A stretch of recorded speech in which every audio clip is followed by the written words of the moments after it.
Halos 30 ang kinasuhan ng PNP dahil sa panggugulo sa paghahain nila ng warrant of arrest laban kay Apollo Quiboloy. Naniniwala rin ang PNP na nasa loob pa ng Kingdom of Jesus Christ compound ang wanted na pastor.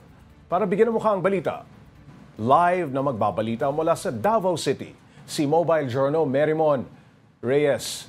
Merrimon, kamusta ang sitwasyon dyan?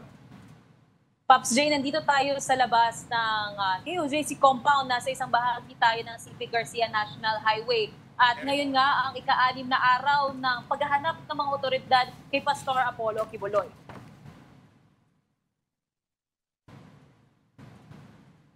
At magtatanghali kanina, tuloy pa rin ang pagdating ng mga pulis dito sa compound ng Kingdom of Jesus Christ sa Barangay Buhangin, Davao City upang ma-implement ang warrant of arrest kay Quiboloy. Pero kasi kapansin-pansin din ang nakabantay na pulis sa katedral sa loob ng KOJC. Matatandaan kasing kahapon lang nagkaroon ng tensyon nang subukin na pasukin ng katedral ng pulis pati rin ang media. Baga nagkaroon ng pagkakataon ang media na masisilip yung loob ng KOJC compound. Humarang din kasi ang ilang miyembro ng KOJC, nagkaroon din sila ng human barricade at doon hindi rin nakadiretso agad ang media sa loob nito. Sa press ko naman kahapon at saka kanina, muling itinanggi ng PNP ang pinalutang ng KOJC na meron silang impormasyong pasasabugin ng mga pulis ang katedral kahapon. Base ito dun sa phone call kasi sa pagitan ng isang legal counsel ng KOJC at umano'y miyembro ng pulisya. Sabi naman ng PNP, hindi ito totoo.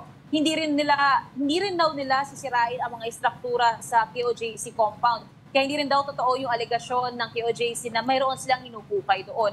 Sa gitna naman ng pahayag ng PNP na may heartbeat at signs of life na na-detect ang kanilang radar sa ilalim ng lupa. Ito yung nangyayari doon. Git naman din ng PNP, ang pakailan nila ay ma-serve ang warrant of arrest kay Pastor Quiboloy na nakaharap sa kasong pang-aabuso at human trafficking. Naitala rin kanina na umabot na sa 60 na miyembro ng kapulisan ang injured at meron namang 29 na miyembro ng KOJC ang kinasuhan ng Presidential Decree 1829 o Resistance and Disobedience to Person in Authority at ang Public Assembly Act of 1985. Ito yung mga nalabag nila.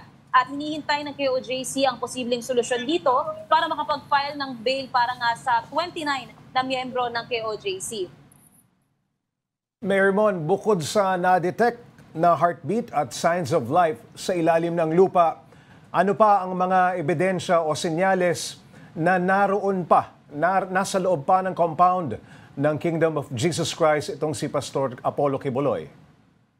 Pops J, yung mga ganitong specific na detalye, sinubukan nating makuha yung mga update, yung progress, yung bagay specifics kung ano na nga ba ang nangyayari sa search operations na ito kanina sa press con. Pero hindi tayo nabibigyan masyado ng detalye dahil nga ito ay isang tactical operation at strategy. Kaya wala tayong nakukuhang information kung natunto na ba talaga yung exact location. Pero ayon naman ito sa KOJC, kine-question nila yung iba-ibang locations na tinatansya ng pulisya kung saan posibleng nandoon si Pastor Apollo Quiboloy. At ngayon nga, ang binabantayan ay ang lugar ng Jose Maria College. Ito yung paaralan sa loob ng KOJC, pati ang kanilang katedral na sinasabi nga na ang kabilang panig ay bubombahin daw pasasabugin. Pero may lumabas kasi na litrato mula sa pulisya ng loob ng katedral na ito na wala namang nagaganap na pagbubungkal. Pero bukod doon, sinusubukan pa natin makakuha ng datos o impormasyon sa search operations pero wala pa tayong ibang nakukuha, Pops J. Merrimon, kumusta ang sitwasyon dyan sa katedral at isang eskwelahan sa loob ng compound?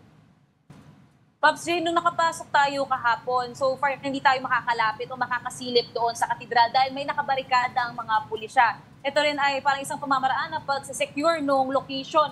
Ganon din sa JMC o yung Jose Maria College, yung paaralan sa loob ng KOJC. Hindi rin natin ito malalapitan dahil nga inaantabayan at binabantayan din ito. Hindi lang naman ng pulisya, kundi pati ng mga miyembro ng simbahan sa loob para din daw sa kanilang safety and security. Yun nga lang din, isa sa concern ng mga miyembro ng KOJC ay yung suspension ng klase ng eskwelahan nila. Kasi nga, mag-iisang linggo na, suspendido pa rin ang mga hindi rin sila makapasok sa kanilang school, Pops J. Merrimon, pinasinungalingan ng KOJC yung sinabi ni Pangulong Bongbong Marcos na walang armas ang mga pulis na nasa loob ng kanilang compound. Anong sagot dito ng PNP?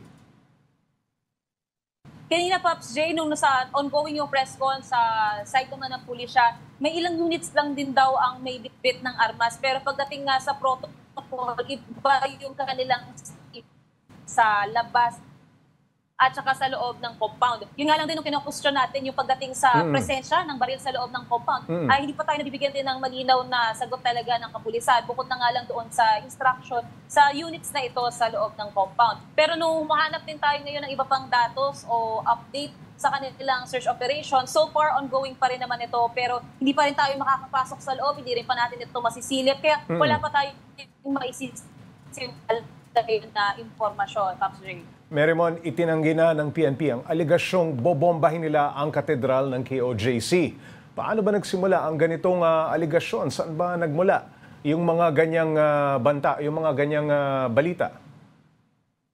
Yes, Pops. Lumabas kasi sa isang media na yung impormasyon nga na mayroong 2-hour warning ang pulisya na pagka hindi raw nailabas o naipresenta si Pastor Apollo Kibuloy, mayroong daw parang explosive na mangyayari sa katedral. Pero yun nga, nakausap din natin at nagbigay ng panayamang si spokesperson na Catherine De La Rey mula sa PRO11 na hindi raw ito totoo. Bagaman maganda raw na i-verify muna yung mga impormasyon na nakukuha at saka hindi lang din daw basta-basta maniniwala sa paligid. Nung lumipas na araw kasi lumabas itong impormasyon na to, kaya pumatok at uminit ngayon ang usapin na naman sa pagitan ng dalawang panig. Pero again, lumabas din yung ibang litrato mula sa pulisya ng loob ng katedral at so far wala tayong nakikita doon. Base sa litrato base sa litrato ng presensya o itsura ng pagbubungkal o pagbuhukay o more so din yung pagpapwesto nga ng explosives. Pero yun nga siguro, sabi rin kasi ilang mga miyembro ng KOJC, yung mga ilang kahon daw na pinapasok ng pulisya ay tinatansya nila, baka raw mga armas din daw pa ito, baka ito raw yung explosives whatsoever. Pero yun nga ang sinasabi ng pulisya, hindi naman daw, at saka yung blue box din kasi kanina umaga, kine-question din ito kung ano nga ba yung nasa loob. Pero mga equipment daw ito ayon sa pulisya, Pops Ray. Merrimon, may sagot ba ang KOJC sa pahayag ng PNP na may impormasyon silang may secret tunnel sa compound na nakadugtong umano sa private hangar ni Pastor Kibuloy? Actually, Pops Ray, yan yung isa sa mga mainit na usapin ngayong araw na ito dahil bukod dyan, may mga ilang information din kasi mula sa iba't ibang mga sources tungkol sa sex layers, tungkol sa underground, sa loob ng compound.